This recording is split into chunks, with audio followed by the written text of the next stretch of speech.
he, a tycoon, harbors a secret passion for his brother's ex-wife. She, an artist, represses the same forbidden feelings. Years later, fate reunites them. Larissa confesses, "Ethan, my feelings for your brother's wife still haunt me. Please don't make me feel this way again." The confession hits hard. The forbidden passion explodes. He decides he can no longer ignore what he feels. Before we begin the story, leave a comment and tell us what city you're watching from. Enjoy the story. The golden light of a late afternoon in Soho, New York City, filtered through the large windows of the loft studio, creating dancing reflections on the canvases scattered around the space. Olivia Mendes brushed a stray strand of auburn hair from her face and stepped back, critically observing the painting before her. 5 years since she had started over from scratch, and she finally felt she was on the right path. The studio in Soho was small but cozy. Every corner reflected her personality. Plants growing in repurposed mason jars, paintbrushes organized by size in recycled glass containers, and dozens of canvases that told the story of her journey of rebuilding. Some depicted serene landscapes, others explosions of color that seemed to scream the emotions she had learned to channel through her art. Olivia wiped her hands on her paint-stained apron and sighed. The exhibition at a gallery in Chelsea was scheduled for 3 weeks from now, and she still needed to finish 2 pieces. It was her first solo exhibition, a milestone that represented much more than professional success. It represented her freedom, her ability to rebuild a decent life after the shipwreck of her marriage. The divorce from Mark Albright had been devastating not only emotionally, but financially. She had gone from a life of privilege in New York's high society to a 2-bedroom apartment, having to learn to live on her own work. But there was also a silent gratitude for this forced independence. She had discovered who she really was when stripped of all that opulence. On the other side of town, in a mirrored skyscraper on Park Avenue, Ethan Albright adjusted the knot of his Italian tie while watching New York City stretch out endlessly through the panoramic windows of his 35th floor office. The view was impressive, but he barely noticed it. His mind was focused on the numbers dancing on the screens in front of him. At 40, Ethan had built an empire that began with a software startup and now encompassed technology, innovation, and investments across the country. Forbes magazine had ranked him among the most influential businessmen in the United States for the 3rd year in a row. Business journalists called him a visionary. International investors lined up for meetings with him. But success, Ethan had discovered, could be a gilded cage, especially when you carried secrets that corroded from within like acid. He touched the intercom. "Margaret, reschedule the dinner with the Japanese investors for tomorrow. And also cancel the meeting on Thursday. Mr. Albright, may I ask why? These appointments have been on the calendar for weeks." Ethan hesitated. How to explain that he simply could no longer feign interest in empty conversations about acquisitions and mergers when his mind was perpetually stuck on a ghost from the past. "Just do it, Margaret." He stood up and walked to the window.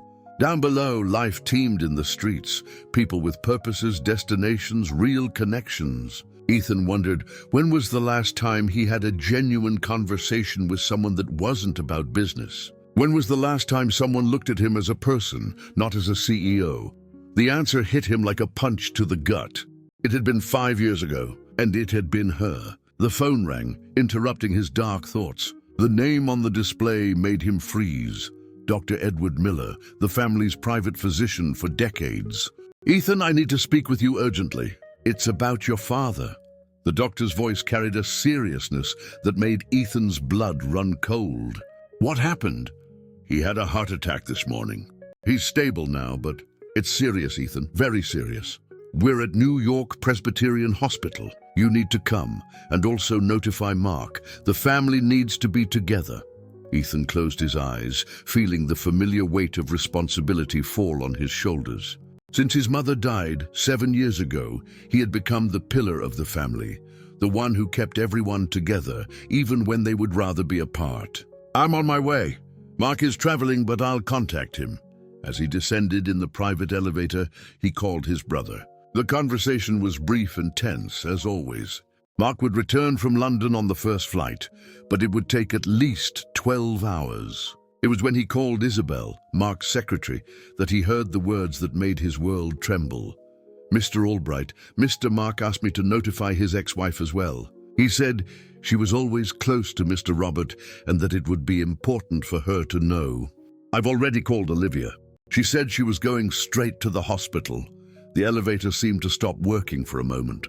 Ethan leaned against the mirrored wall, seeing his own pale reflection staring back at him. 5 years. 5 years since the last time he had seen her. The day she had left Mark's house, carrying 2 suitcases and a broken heart. 5 years trying to forget what he should never have felt. 5 years building walls around his heart to protect a secret that, if revealed, could destroy what was left of his family. And now fate forced them into the same space again. When the elevator doors opened on the ground floor, Ethan took a deep breath.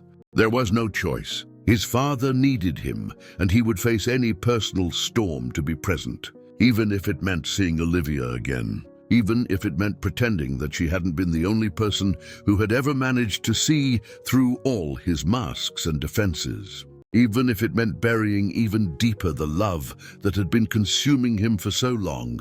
The driver was already waiting.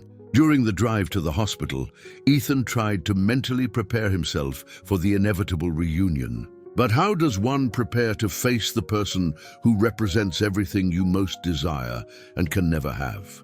And New York Presbyterian Hospital bustled with the typical activity of a Thursday afternoon. But for Olivia, walking through the corridors toward the cardiac ICU, the world had been reduced to the echo of her own footsteps on the waxed floor. Her hands trembled slightly as she held the small bouquet of white lilies she had bought at the hospital's flower shop. Robert Albright had always been kind to her, even during the most tense moments of her marriage to Mark. While her mother-in-law treated her with aristocratic coldness, and Mark became increasingly distant, Robert maintained warm conversations about art, literature, and life. He was one of the few members of that family who saw her as a person, not just as the temporary wife of his youngest son. She rounded the corner and stopped abruptly. Ethan was standing next to the ICU reception desk, speaking quietly with a nurse. Even from behind, she would recognize him anywhere. The upright posture, the broad shoulders under the perfectly tailored suit, the way he gestured slightly with his left hand when he was worried. 5 years had passed, but he seemed even more imposing, if that were possible. Olivia forced her feet to move, each step a battle against the urge to flee. There was no way to avoid it. She was there for Robert, not because of Ethan. He turned around at the exact moment she approached, as if he had sensed her presence. His dark eyes met hers, and for a moment that seemed eternal, the hospital around them simply disappeared. "Olivia!" His voice came out more hoarse than he intended. "Ethan." She raised her chin, trying to maintain her composure. "How is he?" "Stable. The doctors say it was a moderate heart attack," but he hesitated, running a hand through his dark hair. "He's 68. He's not getting any younger." There was something different about him. Olivia had always been able to read Ethan like an open book, even when he thought he was hiding his feelings. Now she perceived a new depth in his eyes, a loneliness that wasn't there years ago. Or maybe it was, and she simply hadn't known how to recognize it. "Can I see him?" "Visiting hours are restricted. Only immediate family." The answer came automatically by the book, but then he realized what he had said.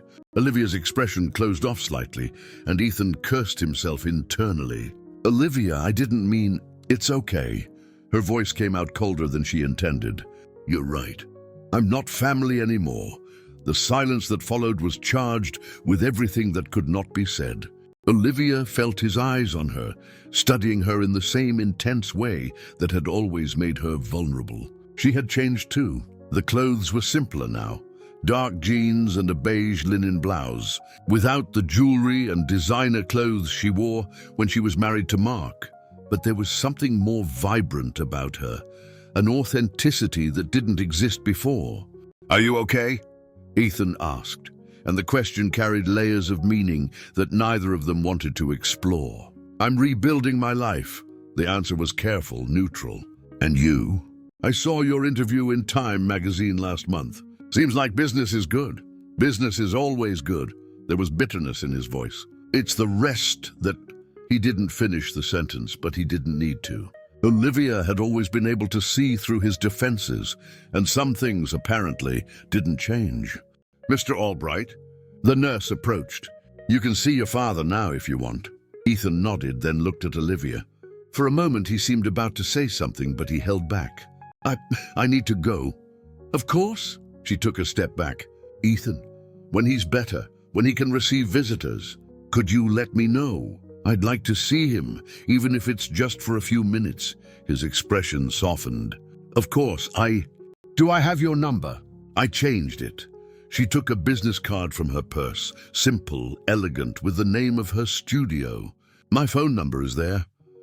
When their hands touched briefly in the exchange of the card, both felt the same electric shock from years ago. Ethan looked at the card.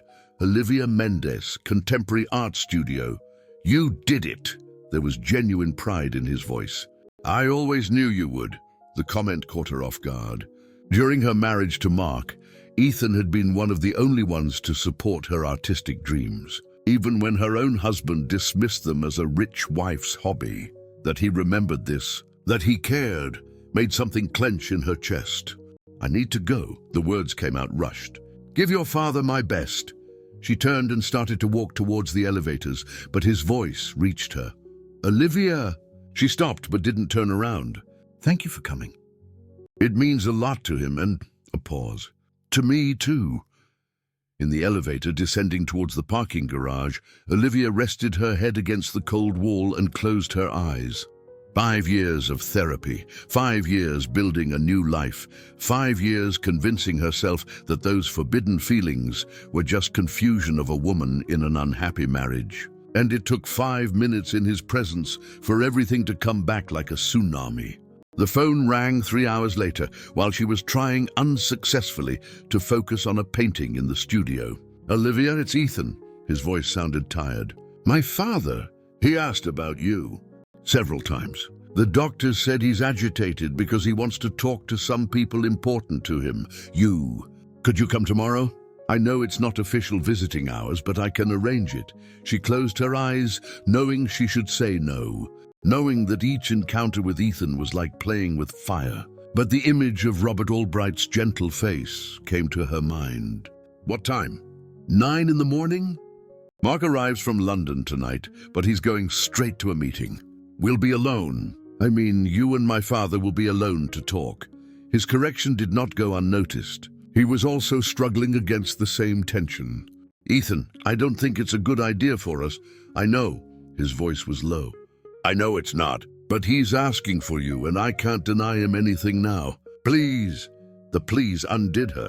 Ethan Albright, the most powerful man she knew, begging. For his father, she told herself. It was for his father. Okay, 9 o'clock. After she hung up, she stood in the middle of the studio, staring at her paintings that seemed to scream all the emotions she had tried so hard to process through art. There was one in particular that she had never shown to anyone, a man from behind, looking through a window with all the loneliness in the world in his posture. She had never admitted it to herself, but she had painted Ethan, and tomorrow she would have to face him again, pretending that her heart didn't race just hearing his voice. Pretending that 5 years had been enough to forget the man she could never have. The ICU hallway was silent at 9 in the morning, with only the soft sound of medical equipment creating a melancholic soundtrack. Olivia arrived punctually, wearing a simple and discreet navy blue dress, carrying a small package. Ethan was waiting for her near the reception desk, and she noticed that he had exchanged the impeccable suit for dark dress pants and a white shirt with the sleeves rolled up. There was something more human about him like that, more approachable. The worry lines around his eyes made him seem closer to the man she remembered before all the formality that the years had imposed between them. How was his night? Olivia asked, keeping a safe distance. Better than we expected. He's more lucid today. Ethan hesitated. Olivia, I need to warn you. He knows about the divorce, of course, but sometimes he mixes up dates. He might ask about you and Mark as if you were still married. I understand. She touched lightly the package she was carrying. I brought something for him. What is it? A drawing I did of him on the last wedding anniversary I spent with the family. He had liked it very much at the time. Her voice became lower. I thought it might cheer him up. Ethan looked at her with an expression she couldn't decipher. You kept a drawing of my father for 5 years. The question carried more weight than it seemed, and Olivia felt the heat rise up her neck. I kept a lot of things from that time. The good memories, I mean. They were interrupted by Dr. Miller, who approached with a tired smile. Ethan, your father is much better this morning. He can receive visitors for 15 minutes. He noticed Olivia. Ms. Mendez, isn't it?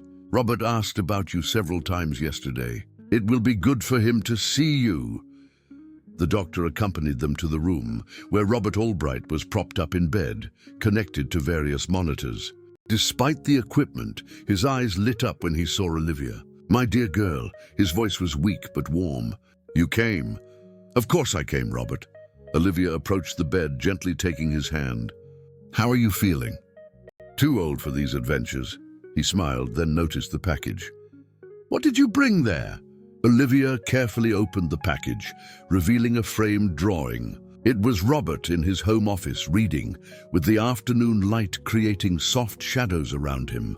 The drawing captured not only his physical appearance, but something of his essence, the kindness, the wisdom, the quiet dignity. My God, Robert held the drawing with trembling hands. I remember this day. It was on my 65th birthday. You were sitting on the sofa in the library, drawing while we talked about Hemingway. You remember everything. Olivia smiled, but Ethan noticed unshed tears in her eyes. How could I forget?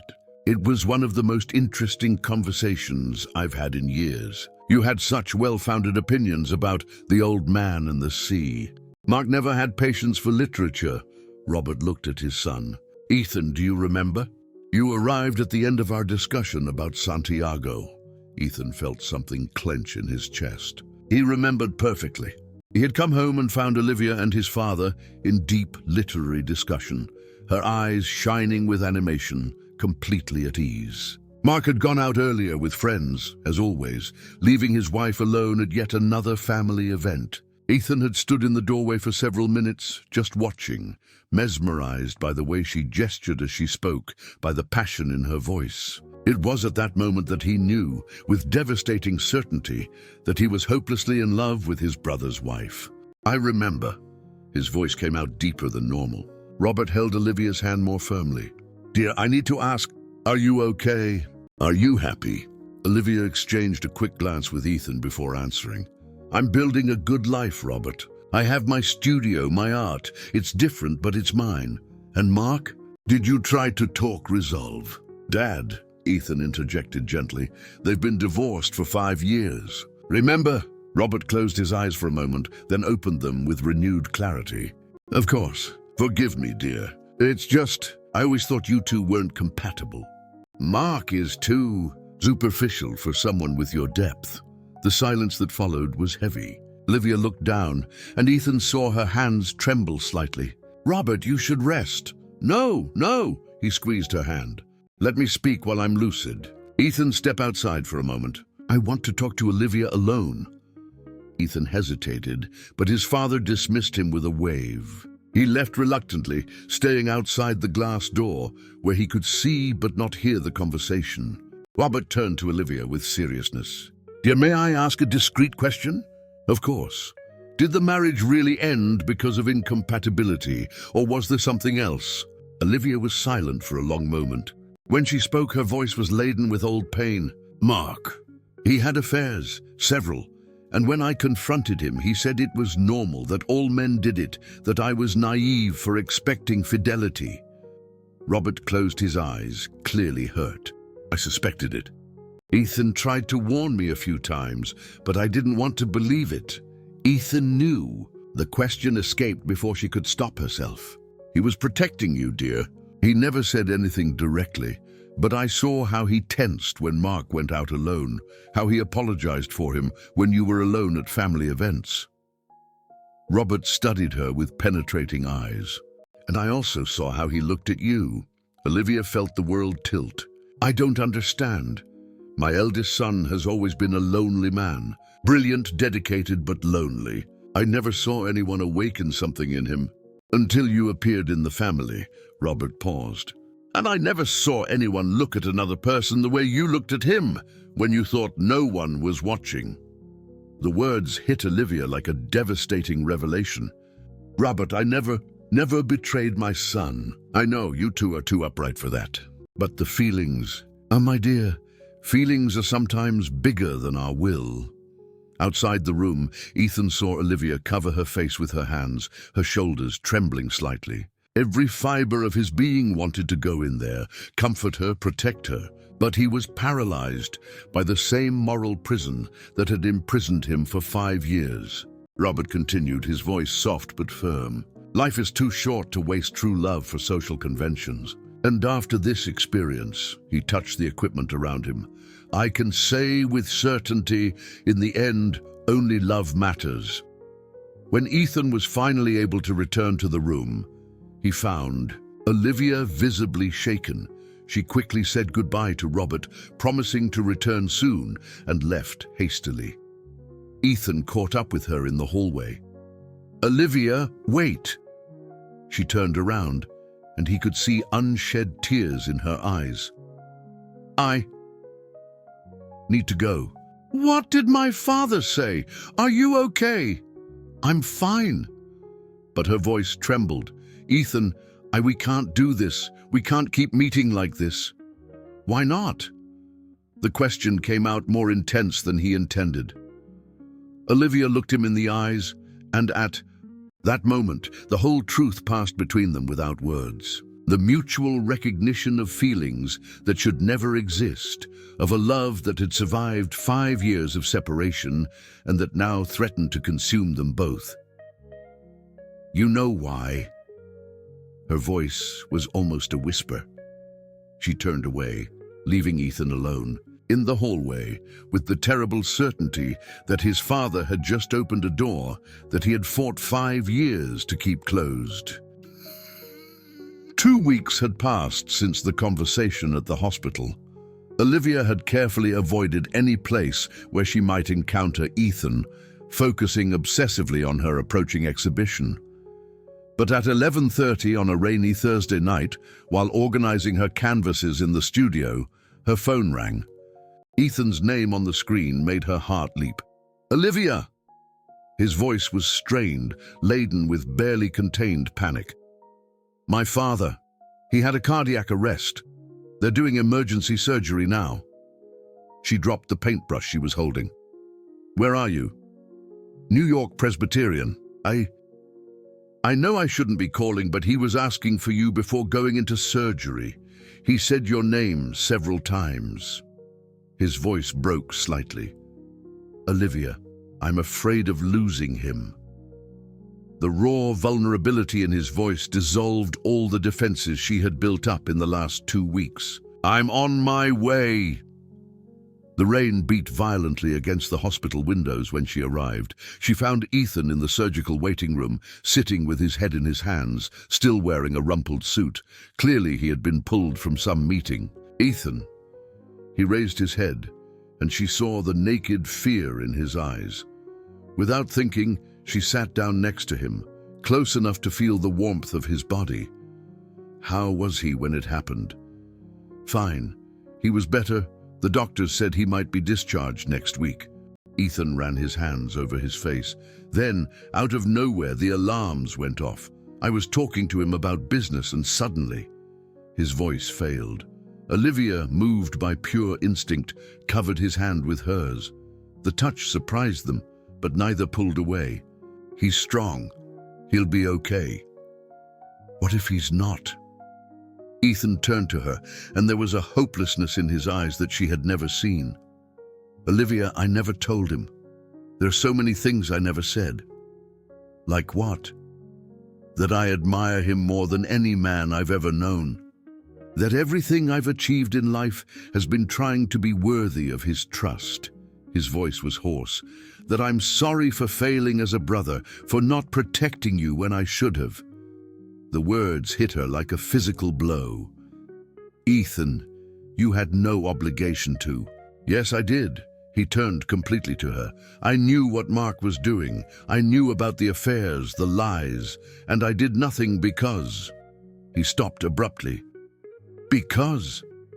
The silence stretched between them, charged with everything that could not be said. Finally, Ethan whispered, because I was too selfish to lose the chance to see you at family dinners, at parties, at events, because being near you, even knowing I could never have you, was better than not seeing you at all.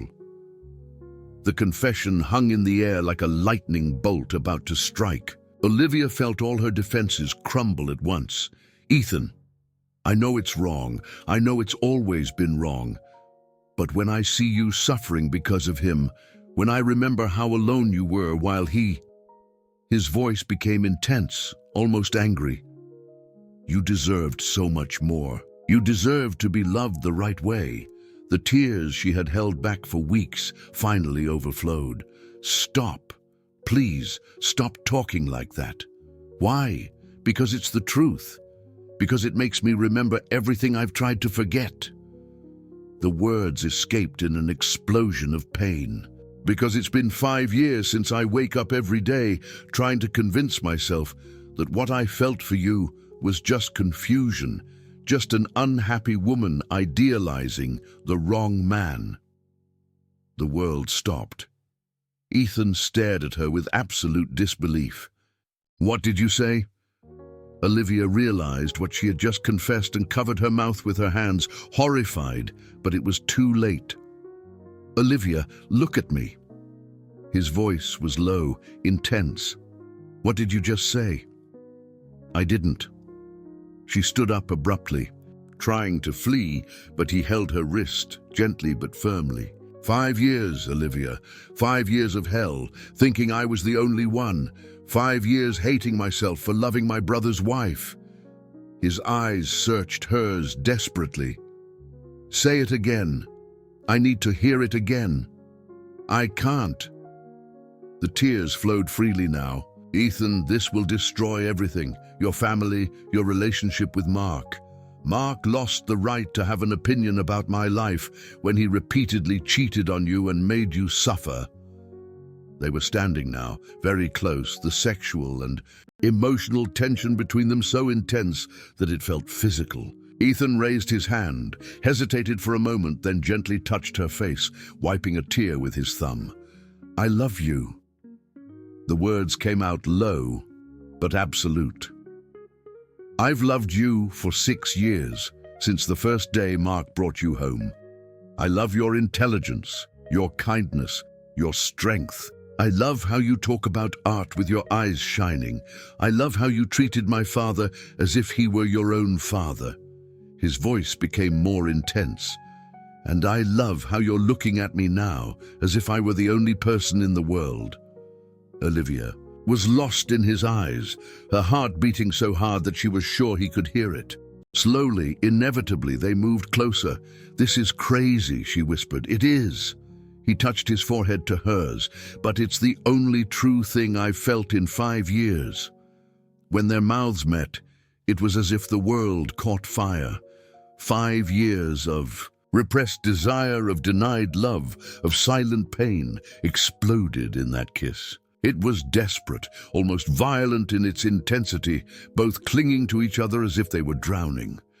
When they finally separated, breathless, Olivia rested her forehead on his chest, feeling his racing heart beneath her palm.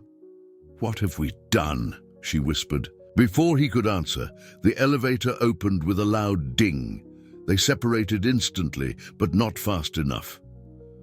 Mark Albright stopped at the entrance to the waiting room, still wearing travel clothes, an expression of absolute shock on his face.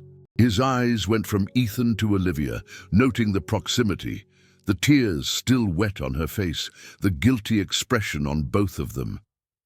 What the hell is this? His voice cut through the silence like a blade. The moment of devastating perfection was instantly replaced by brutal reality.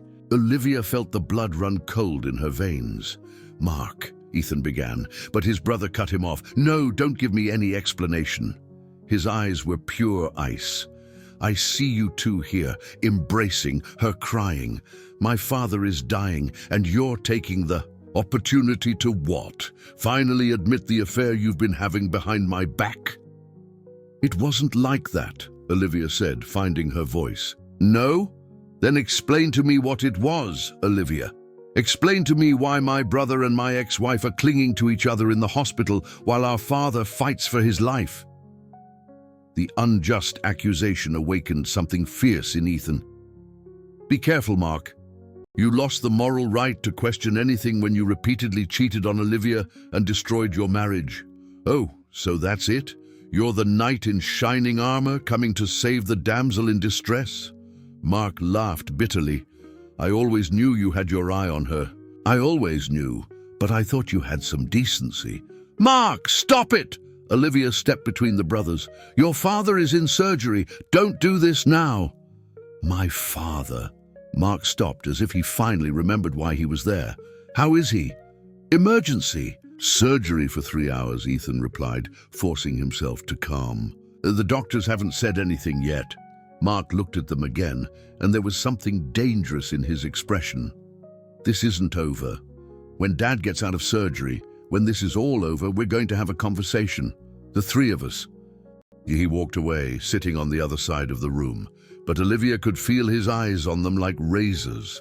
The moment of intimacy was completely destroyed, replaced by the terrible certainty that what had just happened would change everything. And there was no turning back. Robert Albright survived the surgery, but the next 3 days in the hospital were a tense and silent performance. Mark had said nothing more about what he had witnessed, but his presence was a constant threat. He watched every interaction between Ethan and Olivia with glacial eyes, every glance exchanged, every accidental proximity. Olivia had returned only once to see Robert, with Ethan present but maintaining a careful distance. The conversation was formal, polite, painfully artificial. As she said goodbye, Robert held her hand for an extra moment.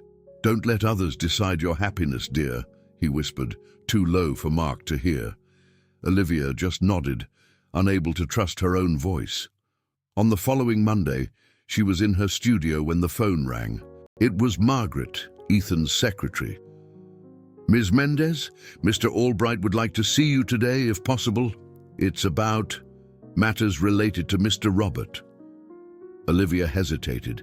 They hadn't spoken since that night at the hospital, only exchanged a few formal messages about Robert's condition. "Where?" He asked to be discreet. "There's a cafe in Soho near your studio, Cafe Terrace, at 3 in the afternoon." 2 hours later, Olivia found Ethan at a table in the back of the small cafe, hidden behind plants and away from the windows. He wore jeans and a casual shirt, sunglasses even inside the establishment, clearly trying to go unnoticed. "How's your father?" she asked, sitting down across from him. "Better. He'll be discharged tomorrow?" Ethan removed his glasses, and she saw deep tension in his eyes. "Olivia, we need to talk. About that night? About Mark?" His voice became low. "He contacted me yesterday. He made proposals." "What kind of proposals?" Ethan took a sip of his coffee, clearly stalling for time. "He knows you have an exhibition this weekend. He knows about your studio, your new life. And he knows that..." "Knows what?" "That I'm in love with you. That I always have been." He stared at her directly. "Mark isn't stupid, Olivia. He suspected it for years, even during your marriage. That night just confirmed it." Olivia felt her stomach sink. "And what does he want?" "For me to completely stay away from you. To cancel any kind of support I might be giving to your work. He found out that I bought 3 of your pieces at the benefit auction last year, anonymously." Ethan sighed heavily. "And he wants me to guarantee that you never approach the family again. Or he'll make public that we were having an affair during your marriage to him." The coffee almost slipped from Olivia's hands. "But we never..." "It doesn't matter. Mark has contacts in the press, Olivia. High society gossip sells magazines. The narrative would be irresistible. The betrayed ex-wife, who was actually betraying her husband with the billionaire brother-in-law. Ethan leaned forward. Your reputation would be destroyed. Your exhibition, your career, everything. And yours? A bitter smile crossed his face. Powerful men survive scandals. In fact, sometimes they even benefit from them. But you, Olivia understood, a divorced woman trying to rebuild her life would be devastated by that kind of exposure, especially with the narrative that Mark would build. Her as the adulteress, the manipulator who seduced the rich brother-in-law. There's more, Ethan continued. Mark wants me to make him the majority partner in 2 new ventures. Money that I know he'll waste, but that would give him enough status and influence to... He stopped. To what? To come after you directly if I don't agree to his conditions. Olivia's blood ran cold. What do you mean? He still feels like he owns you somehow. He thinks you were a possession he lost, not a person who chose to leave a destructive marriage. Ethan's voice was filled with a contained anger. If I don't stay away, he'll make your life hell. Endless lawsuits, complaints to the IRS, pressure on galleries and collectors not to buy your work. Olivia closed her eyes, feeling the world collapse around her. So that's it. There's no choice. There is a choice. She opened her eyes, surprised by his determined tone. We can face him together, expose his betrayals, the affairs he had during the marriage, show that he's a manipulator who's using blackmail to control our lives. Ethan, he has infinite resources. Lawyers, media contacts, and I have even more resources. His eyes flashed with a fierce determination. Olivia, I won't let him destroy you again. Not this time. And if it destroys your relationship with your family, with your father? Ethan was silent for a long moment. My father told me something last week when he was recovering from surgery. He said he had spent his whole life prioritizing the wrong things, thinking that work and status were more important than the people he loved. He took her hand across the table. He said he didn't want me to make the same mistakes.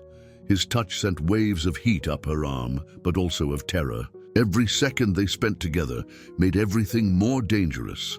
I can't let you risk everything for me. It's not your choice to make. His voice became low, intense. Olivia, I've wasted 5 years of my life trying to be noble, trying to do the right thing by keeping my distance. And what did I get? 5 years of loneliness, of pretending I felt nothing while you suffered alone. Ethan, no. He squeezed her hand. This time I'm not giving up. This time I'm going to fight. The moment the words left his mouth, his phone rang. His expression changed when he saw the name on the screen. Margaret? What is it? He answered, and Olivia saw his face progressively pale. When? What magazine? I understand. No, don't do anything yet. I'm going to the office now. He hung up with mechanical movements. What happened? A photographer followed us here. He took pictures of us talking, of our hands together. His voice was hollow. Mark has already sold a story to Page 6. The secret new romance between tycoon Ethan Albright and his ex-sister-in-law. It's coming out in Thursday's edition. Olivia felt the world spin. 3 days. In 3 days, the whole city would be talking about them. He didn't even wait for our answer to his demands, she whispered. No, he wanted this to happen from the beginning. Ethan stood up, throwing money on the table. Olivia, you need to get out of town. At least until this calms down. I'm not running away. This isn't running away. It's surviving. When the story comes out, journalists will show up at your studio, at your home. They'll want photos, statements. They'll turn your life into a circus. She also stood up, her legs unsteady. And you? I'll be too busy destroying Mark to worry about my own image. The coldness in his voice scared her. He just declared war. He doesn't know who he's messing with. When they left the cafe, Olivia could feel curious glances from the other customers. Either she was paranoid or some had already recognized Ethan. In 3 days, she would be on the front page of the city's social gossip. Her carefully rebuilt life was about to turn to rubble, and this time there would be no place to hide. The Thursday arrived like a death sentence. Olivia woke up to dozens of missed calls and messages on her cell phone. Even before getting out of bed, she could already hear voices outside her apartment. Journalists, photographers, curious onlookers attracted by the juicy gossip. The cover of page 6 was spread all over the city. A photo of her and Ethan at the cafe, their hands joined on the table. With the headline, "Forbidden Passion, the secret romance that rocks New York's elite." The 4-page article painted a devastating portrait. Olivia as the calculating ex-wife who seduced the billionaire brother-in-law, and Ethan as the man who betrayed the trust of his own family. The phone rang incessantly. Journalists wanting interviews, acquaintances seeking gossip, and worst of all, absolute silence from Ethan. At 10 in the morning, when she finally managed to leave through the back of the building, Olivia found her studio surrounded by photographers. The discreet plaque at the entrance was scrawled with cruel words, "Slut" and "Gold Digger" in red letters. She managed to enter through the back door, but what she found inside left her in shock. The canvases were overturned, some damaged. Broken glass on the floor, paint splattered on the walls. A note was stuck to the central easel. "Money-grubbing whore. Get out of our city." With trembling hands, she called Ethan straight to voicemail. She tried again, nothing. The rest of the morning was a nightmare. The gallery that was hosting her exhibition this weekend called canceling everything. "We can't get involved in a controversy of this magnitude, Olivia. You understand, 2 clients cancelled orders." The landlord appeared nervous, saying that other tenants were complaining about the journalists, that maybe it would be better for her to step away for a while. In the afternoon, she finally managed to speak with Margaret, Ethan's secretary. "Margaret, I need to speak with him urgently. Ms. Mendez, I'm sorry, but Mr. Albright is in important meetings all day, and I received instructions not to transfer your calls." The world stopped. "What instructions?" "I'm sorry." "That's all I can say." Olivia hung up with the feeling of drowning. Ethan had said he would fight for them, that he would face anything. Now, in the most difficult moment, he had completely disappeared. On Friday, the situation worsened. The New York Times published a follow-up article with sources close to the Albright family, suggesting that the relationship had started during the marriage, and that Olivia had deliberately manipulated both brothers. Robert Albright, still recovering in the hospital, was quoted as deeply disappointed with the situation. Olivia knew that Robert would never say that, but the press didn't care about the truth. The final blow came on Saturday. She was trying to clean up the wreckage of the studio when Mark appeared at the door, impeccably dressed, smiling like a satisfied predator. "Olivia, how sad to see you like this." "What do you want, Mark?" "I came to offer a solution." He entered uninvited, observing the damage. "What a shame what happened here. People can be so cruel when they feel betrayed, can't they?" "You did this." "Me? Darling, I was busy taking care of much more important business." His smile was icy. "By the way, about business. Ethan and I reached an agreement yesterday." Olivia felt her stomach sink. "What agreement?" Mark took an envelope from his jacket. "He decided that you're not worth the destruction of the family's reputation." Very wise of him. He held out the envelope. "This is a check. $200,000. Enough for you to start a new life somewhere else. Very far from here. I'm not going to accept money from you. It's not my money, darling. It's his, with a single condition. You sign this confidentiality agreement, commit to never speak publicly about any member of the Albright family again, and disappear from New York permanently." Olivia looked at the envelope as if it were a venomous snake. "Ethan would never do this." "No? Then why isn't he answering your calls? Why didn't he show up to defend you when your life turned to hell?" Mark came closer. "You know why, Olivia? Because men like us see women like you as temporary fun. Did you really think that a billionaire like my brother would give up everything for a penniless artist who can barely pay the rent?" The words were like knives, mainly because deep down she had always feared they were true. "He told me he loved me." "Men say a lot of things when they want to get laid." Mark laughed cruelly. But when things get serious, when their reputation is at stake, they show their true priorities. Olivia felt tears burning in her eyes, but refused to shed them in front of him. "And you know what the most pathetic part is?" Mark continued. "Ethan doesn't even need to worry. In 6 months, no one will remember this story. But you, you're going to carry this brand forever. The woman who tried to seduce 2 brothers. Get out of here, as you wish. But I'll leave the envelope on the table. 200,000, Olivia. It's more generosity than you deserve." He headed for the door, then turned around one last time. "Oh, and before you get any romantic ideas about looking for him, Ethan flew to Miami yesterday. Important meetings, he told me. Didn't mention when he'd be back." After he left, Olivia was alone in the destroyed studio, looking at the envelope. $200,000. The price they put on her silence, on her dignity, on her love. She picked up the phone and dialed Ethan's number one more time. This time it didn't even ring. Straight to a message that the number was not in service. Miami. He had really run away. She sat on the floor of the studio, among the broken glass and the destroyed canvases, and finally allowed the tears to come. 5 years rebuilding her life, and in 1 week everything had been destroyed again. Her reputation, her career, her exhibition, her dreams. And worst of all, she had believed that this time it would be different. She had believed that Ethan would really fight for them.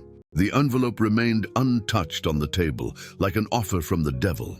$200,000 to disappear, to admit defeat, to accept that people like her had no right to dream of happy endings. Outside, the photographers were still waiting, ready to capture her final humiliation. Inside the silent studio, surrounded by the wreckage of her life, Olivia Mendes had never felt so alone, so betrayed, so completely lost.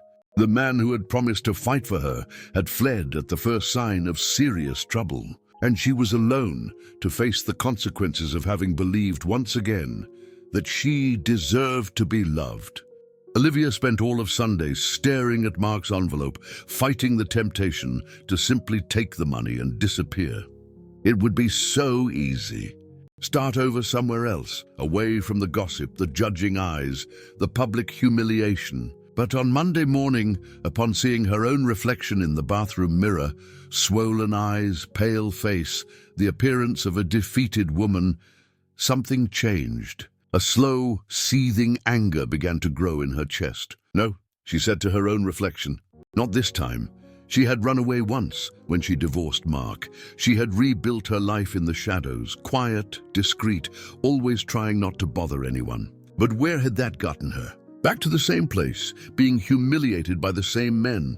Olivia dressed carefully, a navy blue blazer, dress pants, flats. Battle clothes. Then she picked up Mark's envelope, tore it in half without even opening it, and left home through the front door. The photographers were still there, but this time she didn't hide. She walked with her head held high to the taxi she had called, ignoring the shouted questions and the flashing cameras. First stop, New York Presbyterian Hospital. Robert Albright was in the recovery wing, much better but still connected to monitors. His eyes lit up when he saw Olivia, but there was sadness in them too. "My dear girl, how are you?" "Surviving," she sat next to the bed. "Robert, I need to ask you something, and I need you to be honest with me. Always. Did you really tell the press that you were disappointed in me?" Robert frowned, confused. "What press? No one has spoken to me about anything. It was in the newspaper. A quote from you, saying you were disappointed with the situation between me and Ethan. Olivia, since I woke up from this surgery, the only person from the media I've seen was a nurse reading a gossip magazine." His eyes hardened. "Someone invented that quote, and I have a very clear idea of who it was." "Mark! Mark!" Robert confirmed, taking her hand. "Dear, I need to tell you something about my youngest son. Something I should have told you a long time ago." For an hour, Robert recounted stories that Olivia had never heard. Mark forging his father's signature on documents when he was a teenager. Mark blackmailing schoolmates with family secrets to get favors. Mark creating elaborate lies to get what he wanted, always. I always protected him, always covered up his mistakes, always hoping he would mature. Robert sighed heavily. But when you divorced him, when I learned of the betrayals, I realized that I had created a monster. And Ethan? Did he really go to Miami? Robert seemed surprised. Miami? Dear, Ethan is in New York. He's been here every day since the surgery. Olivia's heart leapt. But he's not answering my calls. The secretary said she received orders. What orders? Robert picked up the phone next to the bed. Margaret, this is Robert Albright. I need to speak with Ethan now.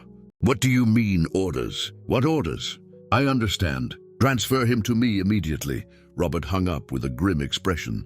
Mark told Margaret that you were being blackmailed by journalists and that all calls from you should be blocked to protect you. That Ethan had agreed. He lied, and he's been lying about many other things. Robert leaned forward. Olivia, Ethan is desperately looking for you. He's hired 2 private detectives. He's mobilizing lawyers. He's spent the last 3 days trying to find out who vandalized your studio. The tears came, but this time they weren't of despair. They were of anger. Anger for having doubted, for having believed Mark's lies even for a second. Where is he now? Probably at the office trying to clean up the mess Mark created in the press. Robert squeezed her hand. Dear, I need to warn you about something. Mark won't stop. He's always been obsessed with winning, with having control. And now that you two have challenged him, what worse can he do than he's already done? Robert hesitated. He has information about family business, contracts, agreements, things that could destroy the company if they leaked. And he's using that to blackmail Ethan. How do you mean? Mark told Ethan that if he didn't break up with you publicly, he would leak information that would cause a financial scandal. Thousands of employees would lose jobs. Investors would lose billions. Robert closed his eyes. Ethan is trying to find a way to protect you and the company at the same time. Olivia felt the last piece of the puzzle fall into place. Ethan hadn't abandoned her. He was being blackmailed just like her. Robert, I need a favor. Anything. I need to talk to Ethan without Mark knowing. And I need information about these blackmail threats that Mark is making. Robert smiled for the first time since she arrived. Now you're talking like a real Albright. Dr. Clare, my personal lawyer, has files on Mark that he doesn't imagine exist. And as for Ethan, he picked up the phone again. I'll arrange a meeting. 2 hours later, Olivia was in the underground parking garage of Ethan's building, waiting in her car. Robert had called his son, explained everything, and arranged the secret meeting. When Ethan appeared, descending from his private elevator, she almost didn't recognize him. He was disheveled, unshaven, his eyes red from exhaustion. When he saw her, he stopped completely, as if he were seeing a ghost. Olivia got out of the car. For a moment, they just stood looking at each other across the empty parking garage. You believed I had abandoned you, he said finally, and it wasn't a question. For a moment, yes. And I believed you had given up on us.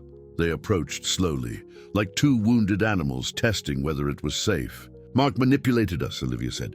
Completely. Ethan stopped 3 feet from her. Olivia, the things he's threatening to do. It's not just about us. He has information that could destroy everything my father built. I know. Your father told me. She took a step towards him. And he also told me about Dr. Clare's files. His eyes lit up with cautious hope. What files? And evidence of all the blackmail threats Mark has ever made.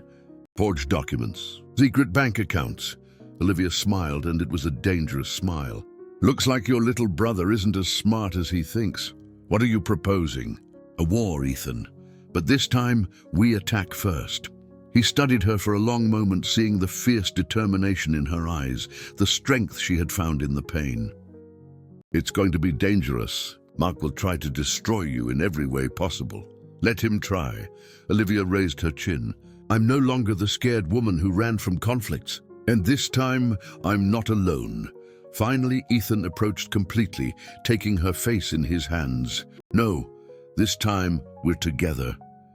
The kiss was different from the first, not desperate, but determined. When they separated, both knew that the real battle was just beginning. Mark Albright had underestimated who he was messing with, and he was about to discover that some people, when cornered, become much more dangerous than he ever imagined. The meeting was scheduled for the following Thursday in Ethan's office. Mark arrived punctually at 2 in the afternoon, confident and smiling, believing that he was coming to collect his final victory. He found Ethan alone behind the desk, seemingly defeated. "I hope you made the right decision," Mark said, sitting in the armchair opposite his brother. "Has Olivia already accepted my offer?" "Actually, there are a few things we need to clarify first." Ethan touched the intercom. "Margaret, can you ask our guests to come in?" Mark's confident expression faltered when the door opened. Olivia entered first, wearing an elegant black suit carrying a briefcase. Behind her came Dr. Claire Mendonça, the family's lawyer for 15 years, and Dr. Edward Riley, one of the most respected investigative journalists in New York. "What is this?" Mark stood up, alerted. "A family conversation," Ethan replied calmly. "Please sit down." Dr. Claire took the floor, opening her briefcase on the table. "Mark, for the past 15 years, as the Albright family lawyer, I've been forced to clean up a lot of your messes. Forged documents, blackmail, threats to employees, undeclared bank accounts abroad. You can't use privileged information." "Yes, I can, when it involves criminal activities. And I can especially when Robert Albright, my main client, formally authorized me to do so."